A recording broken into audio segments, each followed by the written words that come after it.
Good evening and welcome to ILTV Weekly.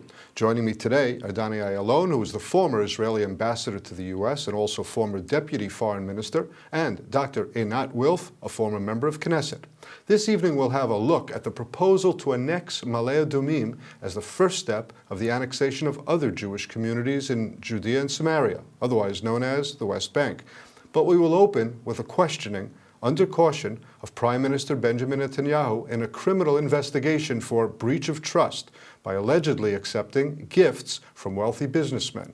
Just ahead of the first round of questioning, the Prime Minister had this to say. אנחנו הרי שמים לב לכל הפרסומים בתקשורת, אנחנו שומעים את הרוח החגיגית והרוח המנשבת באולפני הטלוויזיה, במסדרונות האופוזיציה. אני רוצה להגיד להם, חכו עם החגיגות. אל תמהרו. אמרתי לכם ואני חוזר ואומר לכם, לא יהיה כלום כי אין כלום. אתם תמשיכו להפריח בלונים עם אוויר חם, ואנחנו נמשיך להוביל את מדינת ישראל. Well, before we begin our discussion, let's hear this comment from one of the most respected political scientists in the country, and a man who has had a working relationship with the Prime Minister. I asked him whether he thinks the investigation will amount to anything. I was surprised by his response. We don't really know the details, but the very fact that there is such an investigation, a formal investigation under caution, it looks very serious, and we know the precedents in Israel. We know what happened to a previous Prime Minister, Olmert, and we know what happened to the President of Israel. Actually, more than one of them, but one went to jail. So, on one hand, one can be very proud of the Israeli system. You know, nobody is immune. You know, once you commit a felony of any sort, you're not immune. Okay, you're going to a court, you're going under investigation, you're going to be charged by court, etc. But the very fact that the police decided to make that move with the Attorney General, okay, to not only to check what's going on, but to have real investigation, interviewing, I guess for many hours, the Prime Minister definitely hints that it's not something lenient. There is something there. We don't know, because we know, you know, the nature of one issue. We don't know anything about the nature of other issue. There is always the question of a breach of trust, which is a very vague felony, and it really depends how it's going to be interpreted by the court. But there is also a question of possible bribery in the issue on which we know is going to be investigated. It looks very serious. I hope, of course, that nothing will come out of it. I hope that every politician in Israel would not be involved in any, I don't know, mischiefs, so to say, and I hope that this would be the case here. But the signs are really serious, to say the least. We'll have to wait and see. Dani, I spoke with a number of experts yesterday, experts in different fields related to this area. They all expressed the hope that nothing comes of this, and that when there's a change in the Prime Minister's office, it comes through the ballot box, but all of them seem to think that this is serious. What's your impression? Well, it could be. It could be. One thing for sure, you know, a testament that nobody in Israel is above the law. I think it's a good sign of the rule of law, of a strong democracy. But at the same time, I find there's too much zeal, too much enthusiasm to prosecute our leaders. And I think this is not a good thing. I think that to lead the country of Israel in the most complex region in the world, you have to have the peace of mind. So I wouldn't be at all against checking legislation like the French system, whereby an incumbent cannot be prosecuted, and you keep it until he is out of office. Now, in this case, if there is bribery, of course, it's very serious, and it should be, totally exhausted. But if it's a matter of presence, with all due respect, it seems to me kind of a petty thing. Certainly it could wait until he leaves office to facing the full brunt of the law. Well, in that we see now that, as Danny said, Justice Minister Shaked is saying that she would support a motion a bill that would prevent the prosecution of any sitting prime minister. Is that a good idea, or should everyone be subject to the rule of law, just like the most common man? The argument I always make with respect to electoral systems and changes into constitutional electoral systems is that you cannot just pull out one element from another country and say, let's do that. Because, for example, when you have that rule in certain countries, it's always with incumbency being limited. So if you're saying, okay, we can prosecute someone after they're done with their time, then you need to limit the time. Otherwise, you create this perverse incentive to be incumbent and to continue to do more and more felonies in order to ensure your incumbency. So if you're the prime minister and you're under investigation, you want to stay prime minister exactly, and until you die. Exactly, and you'll do whatever is necessary to stay in that position. So when we say, oh, they do it in this country or in that country, we always kind of pick and choose and forget that these countries have whole systems. So because Israel does not have limits on incumbency, and I don't think it should, it's a parliamentary system where the parliament at any moment could terminate a government, I actually think this would be a wrong law in the context of the Israeli parliamentary system. Well, the prime minister keeps saying there will not be anything because there is nothing, and puts the blame, oddly I think, on the media. What does the media have to do this? Did you sense a media frenzy that forced the hand of the Attorney General to open a criminal investigation, Donnie? I don't think so. I think the Attorney General is a very serious guy, very seasoned guy, and I don't think that he would kind of fall into the trap of, let's say, accommodating the press. I don't think this is the case. At the same time, sure, there are some media outlets that are very much celebrating the investigation of the Prime Minister, and this is again showing how political the press has become. By the way, not just in Israel, I think it's all over. We see it also in the United States. I don't think that in the 60s or 70s, even the 80s, you would have any news which would be considered political. The politics was just for the back pages, for the editorials, but not anymore. Einat, coming back to the actual case itself, we don't know a whole lot of details right now, but the media speculation is that American businessman Ron Lauder, president of the World Jewish Congress, a very wealthy man who had been very close to Netanyahu for a long time. Apparently they're not that close anymore. They'd had a kind of a falling out. Billionaire, gave gifts without getting anything in return, I imagine, but he gave gifts to Bibi because he has it and wants to give to the Prime Minister. Something wrong with that? So again, as was said here, the notion of, Israeli politicians have this kind of duty to the public, and if they breach that trust, they're subject to legal sanction. This is actually a very rare idea.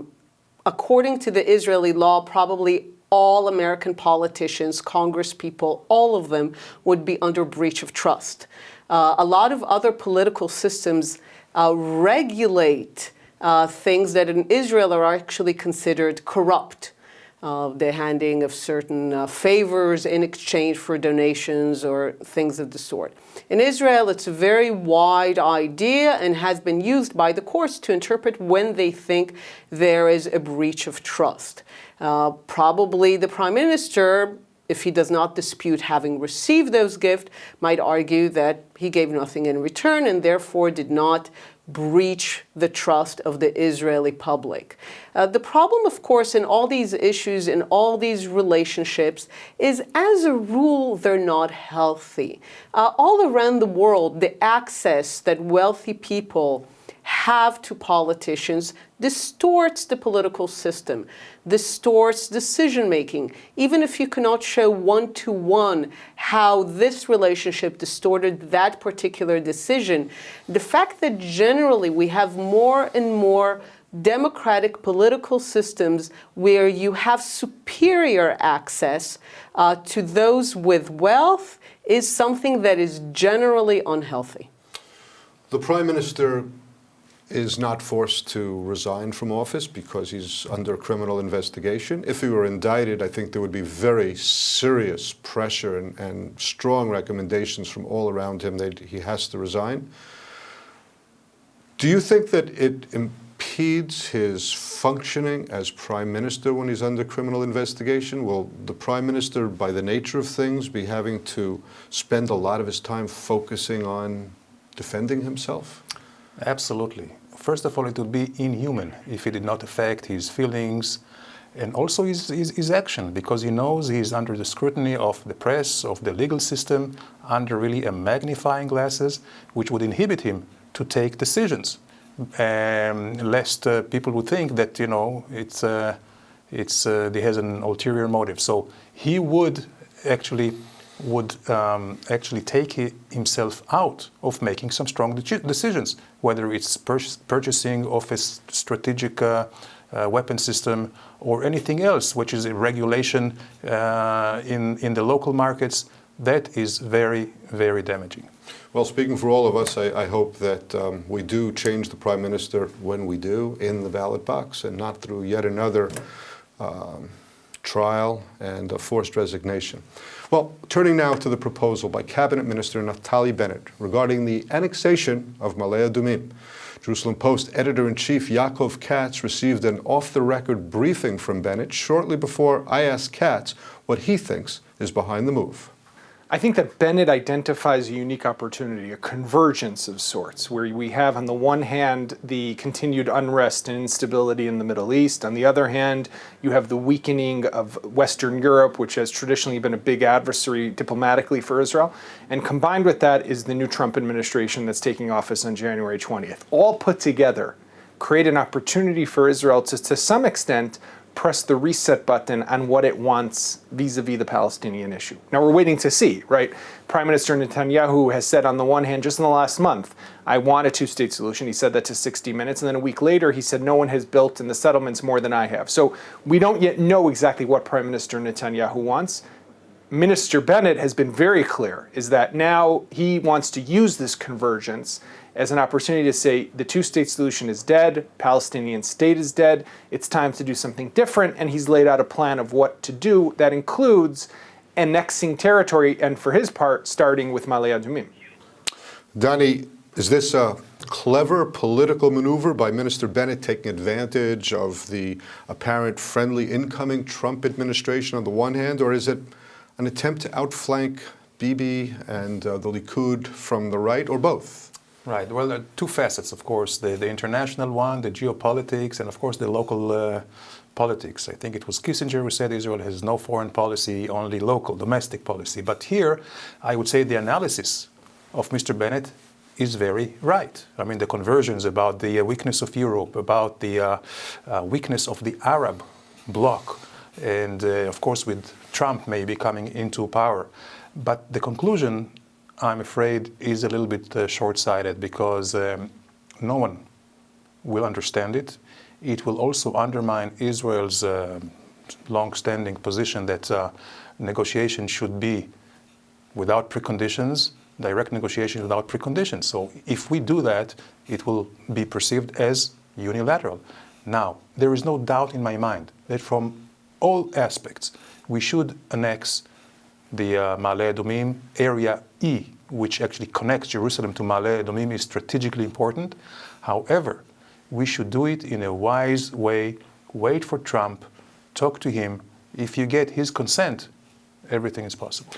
Well, Einat, could you explain to us what would happen, what changes in the lives of the people of Ma'ale Adumim, and what changes strategically on the ground if Ma'ale Adumim is annexed into Israel?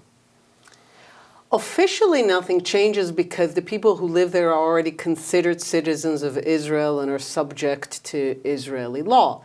That's where the charge that Israel maintains two separate legal and unequal systems in the West Bank comes from, because all the Jewish settlers in the West Bank are subject to Israeli law. This would have more of a declaration effect of saying this is Israel and we have no intention ever of giving you up or negotiating you away. Now, I also agree that Bennett has identified the correct opportunity. I completely disagree with the prescription. Again, I have no problem with Ma'ale Adumim. I have a problem with the word Ma'ale Adumim first, because what Bennett wants to do is to use this as the thin end of the wedge, because it's a consensus, in order to promote his far bigger and declared plan of annexing most of the West Bank. Calls it Areas C, it's 60%. It essentially deprives the Arab Palestinians of any chance of something that is a respectable and dignified state, and that's his intention. I believe we have an opportunity. I just think we need to do something completely different. We need to also set our border, but not 60%. It has to be 2 to 4%, very minor, very fair, and do it together with a declaration that says, here we stay and no further. We have no more territorial claims beyond that 2 to 4%. Beyond that, we should deprive all Israeli settlements beyond that line of any financial and otherwise any support. And if Israel does that, I think we could actually have not only an amazing opportunity for Israel and Zionism to finally settle our eastern border, but also to gain at least tacit international support for that. Dani, politically, he says Ma'ale Adumim first. Maybe there's a general consensus in the country about that, and he would gain a lot of political support in the country. Then maybe the Hatzion bloc, maybe then the Jordan Valley, maybe then Ariel, other communities. At what point does Bennett lose the consensus? Well, this is a very good question, because what used to be thought as the two-state solution was kind of the ruling paradigm is no more. There was a poll, a public opinion survey just last week, which showed that 40% of Israelis believe in one-state solution. This 40% believe in a one-state solution. That's more than double than during the Oslo. Well, that means 60% still are opposed. 60% believe in some sort of Palestinian state, whether it's with Area C, without Area C.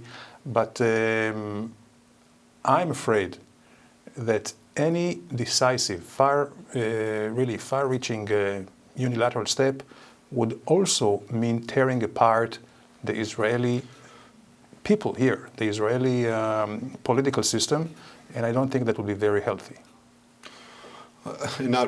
So where are we going to with this? I mean, is there a possibility that Ma'ale Adumim first will pass because of the coalition? Do you think that Prime Minister Netanyahu will actually support Bennett in this? I think absolutely not, for the simple reason that Bennett had made it clear that it's Ma'ale Adumim first. If it was in a very different context of settling Israel's final border and leaving most of the West Bank to a future Palestinian state or autonomy, that would get the support from left to right, very wide political support, with leaving the military in the West Bank until peace is truly possible. But when he makes it so clear that he has this annexation agenda, then he cannot get support, in my view, even for the first step of it, because he's not disguising it. It's very clear what he intends to do.